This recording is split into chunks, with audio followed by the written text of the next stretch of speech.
लब पर नाते पाक का नगमा। आपकी आवाज नहीं आ रही है।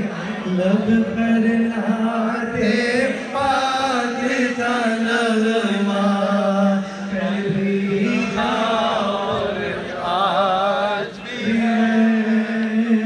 लब पर नाते पाक का नगमा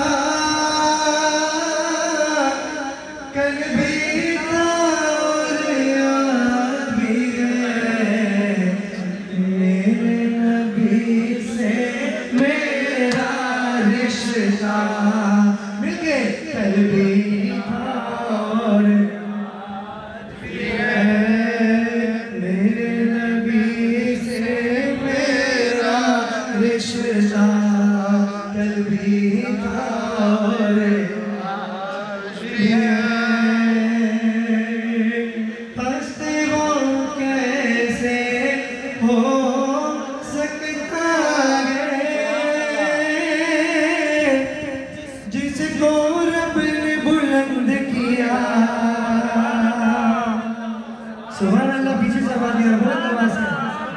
हंसते वो कैसे हो सकता है जिसको रब ने बुलंद किया। सारे जहान में उनका चर्चा बुलंद आवाज से कल भी था और आज भी है।